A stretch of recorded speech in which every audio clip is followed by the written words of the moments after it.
Hello प्यारे साथियों, मैं आप सभी की फिजिक्स एजुकेटर फिरदौस, जहां मैं आप सभी के सपोर्टिव चैनल फिरदौस ट्यूशन क्लासेस पर आप सभी का स्वागत करती हूं।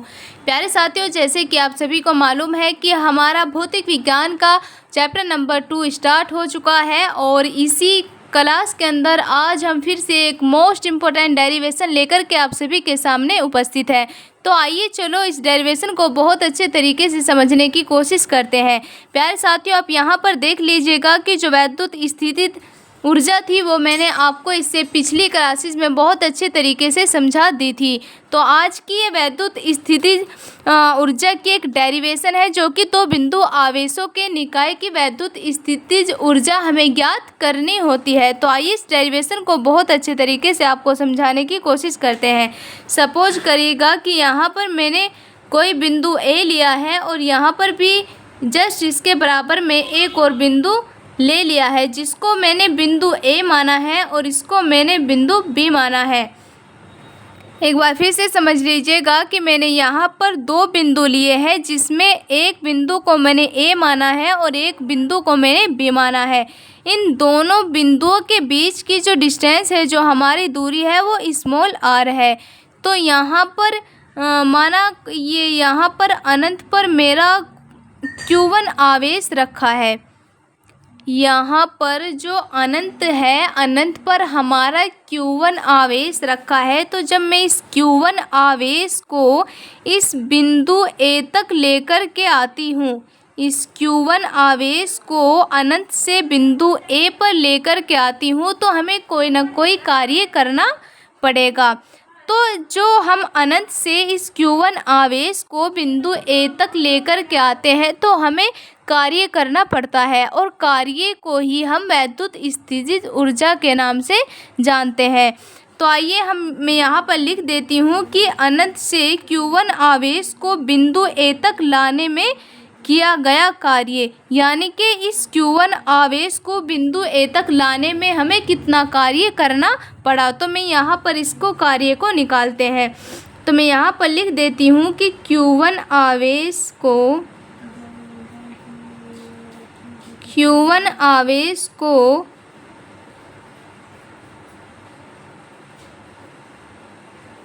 अनंत से बिंदु A तक लाने में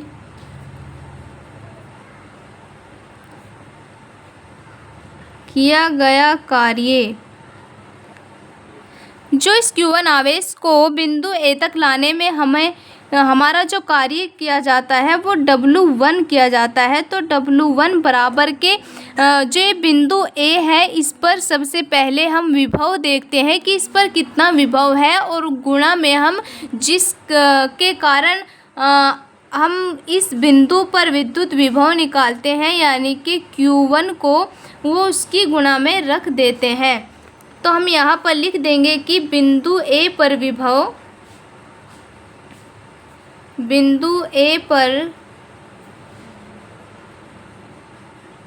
विभव गुणा में लिख देंगे हम आवेश। वही आवेश यहाँ पर लिखेंगे जिसको हम अनंत से बिंदु A तक लेकर के आते हैं। तो आप यहाँ पर देखिएगा कि W1 बराबर के इस बिंदु A पर हमारा कितना विभव होगा। तो आप यहाँ पर देख लीजिएगा कि जो हमारा Q1 आवेश है, इसके बराबर में या इसके आसपास कोई दूसरा आवेश अभी यहाँ पर उपस्थित नहीं है। तो यहाँ पर बिंदु A पर जो विभव होगा वो हमारा 0 होगा, क्योंकि इसके चारों ओर कोई भी आवेश उपस्थित नहीं है। तो इस Q1 आवेश पर जो विभव होगा हमारा वो 0 होगा। तो मैं यहाँ पर लिख देती हूँ कि 0 होगा। बिंदु A पर जो हमारा विभव होगा वो 0 होगा, और गुणा का चिन्ह है तो गुणा का चिन्ह लगा देते हैं। अब इसके बाद आती है आवेश की बारी। तो आप यहाँ पर देखिएगा कि अनंत से हम Q1 आवेश को बिंदु A पर लेकर के आए हैं। तो मैं यहाँ पर लिख दूँगी आवेश हमारा Q1 है।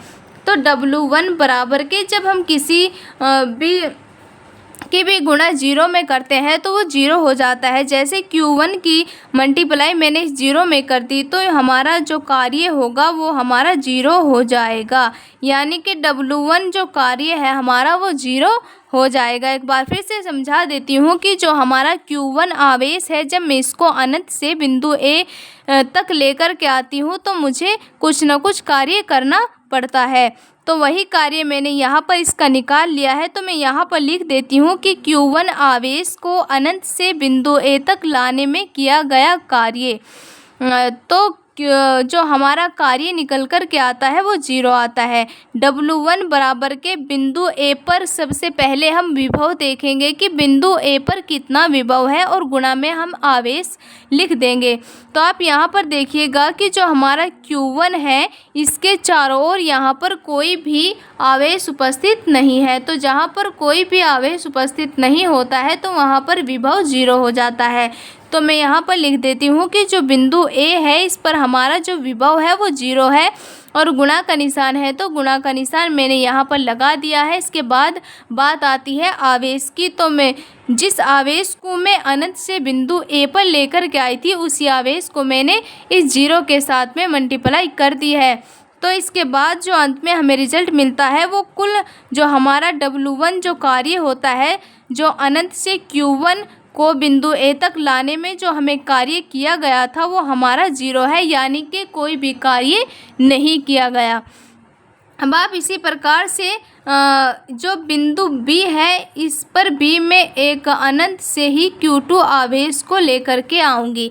जिस प्रकार से मैंने Q1 आवेश को बिंदु A पर लेकर के आई हूँ उसी प्रकार से अनंत से ही Q2 आवेश को मैं बिंदु B पर लेकर के आ जाती हूँ। इस प्रकार से ये हमारा एक निकाय बनकर के तैयार हो जाता है, यानी कि ये कोई एक संरचना बनकर के तैयार हो जाती है। अब मैंने पिछली क्लास में आपको समझाया था कि जो वैद्युत स्थितिज ऊर्जा है उसकी जो डेफिनेशन थी वो यही लिखवाई थी कि अनंत से आवेशों को पास पास लाकर किसी निकाय की संरचना करने में किए गए कार्य को ही वैद्युत स्थितिज ऊर्जा कहते हैं। तो आप यहाँ पर देख लीजिएगा कि ये भी हमारा उसी प्रकार का निकाय बनकर के तैयार हो जाता है।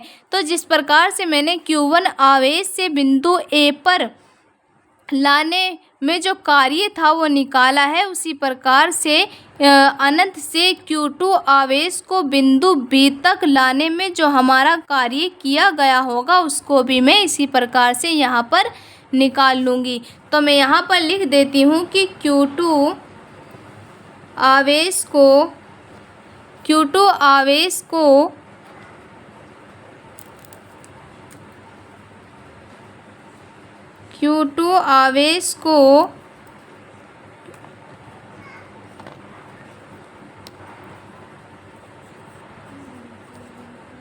अनंत से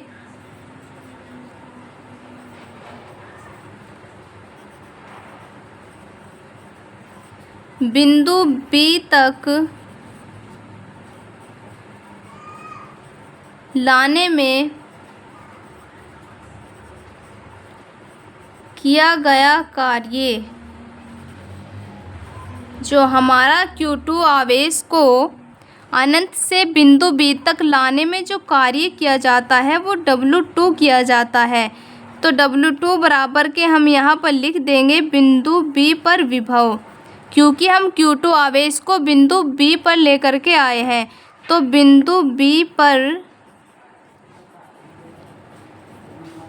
विभव गुणा आवेश,